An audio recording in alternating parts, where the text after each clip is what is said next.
Okey, Assalamualaikum warahmatullahi wabarakatuh. Selamat petang abang-abang kakak. So, hari ni saya nak review si Viva. Minta stay jap, minta duduk jap dalam video saya. Jangan ke mana-mana, minta share, minta follow, minta komen, minta like saya punya video, okey. So, ni Viva tahun 2007. Viva ni saya dah cat baru bang.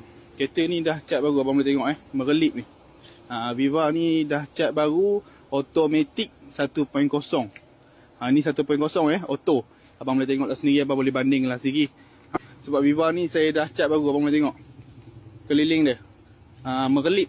Boleh tengok merelip. Kat sini banyak dah Viva ni saya buat sebenarnya bang. Saya dah tukar dengan rim Azhar bang. Rim Azhar bunga tebal bang. Bunga tak payah tukar peding kepala nak tukar tayar. Tayar bunga tebal, empat-empat saya tukar. Dengan kaliper-kaliper ni saya spray. Saya dah siap make up dah kereta ni.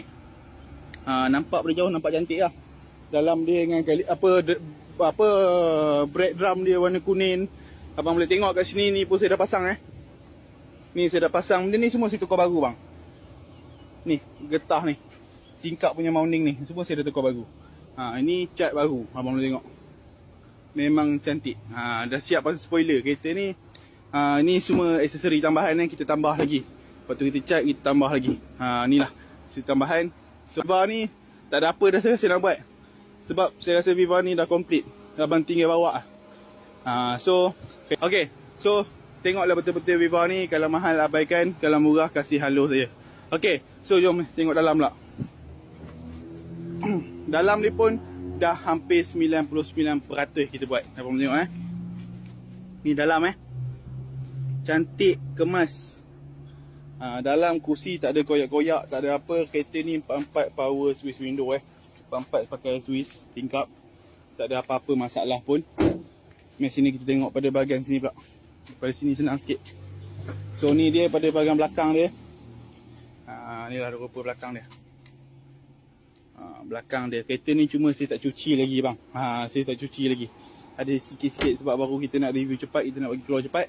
Nanti saya basuh lagi berkilat kereta ni. Ini tak basuh pun dah berkilat. Kalau basuh lagi berkilat.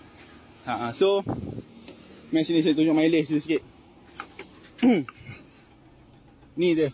Mileage kereta ni saya tak ubah Ni original 150 saya tak tahu dia berapa lama dia jalan. So ni lah rupa rupa dia punya player. Abang boleh tengok memang cantik lah. Radio baru. Ni semua kita tukar. Aksesori tambahan ni semua kita buat balik. Tak ada apa-apa masalah. Boleh tengok lah. Ni auto auto. Kereta semua tak ada apa-apa masalah dah saya rasa. So itu saja yang saya dapat kongsikan pada bahagian dalam dia.